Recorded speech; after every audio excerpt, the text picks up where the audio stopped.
Vidio ahụ maka Lord Zeus gee ntị ka m gwa gị. Enwe vidio m fụrụ na-efegharị ebe ị na-akọ, amara m ebe ị na-akọ isi na ọ bụrụ Soludo dinyere ndị mmadụ ka ha gbawa akwụna, ọ bụrụ Soludo dinyere ndị mmadụ ka ha mee kidnapping, ọ bụrụ Soludo dinyere ndị mmadụ ka ha zubo ori. Gee ntị ọfụma.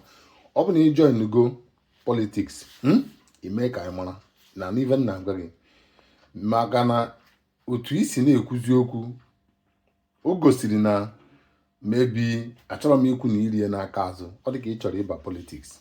Gee ntị ọfụma. Ọ Soludo dinyere ndị mmadụ ka ha zuwa ori, ọ Soludo mere ndị mmadụ ka ha gbawa akwụna, ọ Soludo mere ndị mmadụ ka ha na-atụrụ ndị mmadụ, ka ha na-ekidnapụ ndị mmadụ. Ije nke na Imo steeti nke a na-akpọ Hope Uzodimma, ọ ya nwa dinyere ndị Imo steeti ka ha na-eme kidnapping, na-ezu ori, na-eme ihe ọbụla bụ ihe mpụ. The whole Nigeria, ọ Tinubu dinyere ndị mmadụ ka ha na-eme mpụ, na-ezu ohi, na-egbusisi ndị mmadụ. Gee ntị, ọ bụ na ị mara, their primary duty bụ save lives and protect their properties. Do you hear what I said? All the primary aim of every government, their duty to do. But ifụrụ ka Anambra si wee dịrị, ịnọ na Anambra steeti, Soludo anọdị NAFDAC efere from ebe ha si bịa kpọchie more than 5,000 shops ndị Igbo. Ndị akpọchiri shop ha nwere ụmụbọyị, ndị akpọchiri shop ha nwere sekretarị, ndị akpọchiri shop ha nwere ndị ha na-akwụ ụgwọ nọ ndadem, ndị akpọchiri shops ha nwere family ha na-efidi. Akpọchie shops ha, ka ihe ị chọrọ ka ha mee, ka ha jee fawa aka n'ọdụ ofu ebe. Ana m emekwa ha advice ha mee ihe na-adịghị mma, ana m eme ha advice ha zube ori ma ọ kidnap ndị mmadụ. But most of the ihe na-eme na Nigeria and Anambra steeti bụ ihe gọọmenti ji aka ha kọsọ. Ị na-eme campaign gị buru egbe kpọọ 4 youth from motor park, buru egbe bunye ha, si ha guide ya gị, ha nwetara gị mmadụ, because campaign ruru na onye ọbụla chọga vote from everywhere, even onye ara ha chọchara ka onye ara nye ha vote, ha chọrọ ka ndị oshi nye ha vote. Iburu egbe ibunye tren ha nwa na-agaghị gị na-asụchara gị ụzọ. At the end of the day, ndị ga-eburu gị ballot box ebuore gị, iwinizie gị bịa dọmpụ ha bịa pụọ. Aida na ị na ha egbe ma ọ hapụrụ ha egbe, ka ihe ịchọ ka ha were dị egbe na-eme. Ka njukene gị Lord Zeus. So ihe na-achọ ịkọwara kịta bụ na ọ bụghị Soludo dinyere ndị na-ezu ori, ọgụnwa dunyere ha. Yes, ego ị na-eke sometimes afọ nke isi eke ego na-abụrụ ego gị ndị mmadụ na-enye gị, si gị nye ndị na-enwe ka ọ dị ha. Ana m afụ movement otu isi enye ha the money. I see the way you harass people inside the car. Come on. Ego ahụ abụrụ ego gị. Ọ dị ka nke vidiyo m na-eke, ọ bụrụ ego ya. You're from day one. O ndị na-enye ya the money from day one, plus ego nke o nwere obi mmadụ. Gowan nwekwara obi mmadụ. Yes, sometimes you are doing a good job, mana arụ n'ọrụ gị ka irufezie ya oke.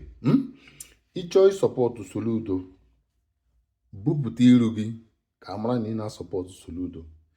Adịkwana na sọpọtụ Soludo ị na-eme charity thing onto charity stuff, ị bịa na sọpọtụ politiks ka enye gị ego. Wepụ isi gị na politiks, mewe ihe ị na-eme. Ndị mmadụ likiri ihe ị na-eme. Yes, ndị mmadụ, some people likiri ihe ị na-eme, but ịrụazi eroba onwe gị na politiks, which means ifugo na ịdịrọ genuine. Ihe ọbụla gbasara ihe politiks ndị mmadụ na-eme na-adịghị mma, na-ekwu against it. That is the only way to fix the country. That is the only way to fix your state. You understand? Okay, Soludo jeje mares ndị dibịa na-eme ihe na-adịghị mma. Nice. But e nwere ihe ndị ọzọ na-eme na-adịghị mma. Ka ị ka Soludo ga-esi nọrọ na Anambra steeti, ndị NAFDAC abịa kpọchie ebe o si enweta revenue. Ka ha mewezie gịnị? Ka ha mewe gịnị? Jụọ onwe gị data ajụjụ. Gị nọ the very dark man isi Abuja fere bịa ụjọ onye ga-ekwutere ndị ọgba ọgwụ while ị nọ na Anambra, and some of ndị na-enye gị ego nọ n'ọgba ọgwụ, some of ndị na-enye gị some money go and give people, ha nọ n'ọgba ọgwụ. Ị na-aga na campaign, ha na-enye gị ego, ịdị ha wee. So sometimes Soludo na onwe ya na-ekwu hụrụ nwanne ya Peter Obi were ọkpa gbaa ya, gbapụ ya. Soludo nwụfọrọla, Peter Obi nwụfọrọla Soludo ara as in government. Ị na-aghọta? Peter Obi achịa na Anambra before Soludo abezie na-achọ ịkọ na kampen APC from apụga werezie pati Ojukwu wụọ ya n'ala na kampen ndị ofe mmanụ ndị APC. Iche na obi dị ndị Igbo mma ebe Soludo na obi adị ndị Igbo mma enwe ha idea. Mgbe Peter Obi pụtara ka ọ kampen for presidency, ịfụrụ ihe Soludo dere ka ihe gbasara ya ịbụ apụga gọvanọ. Somebody apụta na Labour Party wụ your brother, ị ga-asọpọtụ ya. Ọ bụrụ na ị ga-asọpọtụ imechi ọnụ ịpụta dee pages na sọsọ gị ma ihe idecha na gị na-eme. Ndị love kwara Peter Obi love Peter Obi, ndị ha etiri gị ha etie gị. So Lord Zeus, ihe nji mee this video akwa ka m nye gị ka tụpe gị obere azụ, obere warning ka ọ bụ na ị na-eje politics sowe ha. Ọ bụ na ị na-eme ihe charity jee gbara onwe gị mbọ ịgbata ego gị gị mee ihe charity. Anazina ndị mmadụ ego were na-eme ọgaranya. Ị na-eme otu isi eme, it's your problem, it's not my problem. But ihe nji mee video bụ na isi na ọ bụghị ya nwa dinyere ndị mmadụ, ọwụ ya nwa dinyere ndị mmadụ. Ọ bụ na ọwụ ya nwa ọgụnwa ịma ihe ị ga-ekwu imechi ọnụ mewe ihe ị na-eme otu ahụ isi na-eme ya na-agara gị. Just na-aga na shops ndị mmadụ, onye nye gị ego gị dasha ndị mmadụ, onye nye gị ego gị nye ndị ihe na-esiri ike, onye nye gị ego gị ga-akwụwara ndị ga-akwụrụ ụgwọ skuul. Ọ dị oke, mana ajela etinye ọnụ gị na politiks. Ejela etinye ọnụ gị na politiks. Ajọsọ m si ka m kwute obere okwu a. Ọ bụ na ị na-anụ ntị ka ị nụ ọfụma because obi adịrọ ka nsị mma. Afụgo ha na ị na-asọpọtụ Soludo.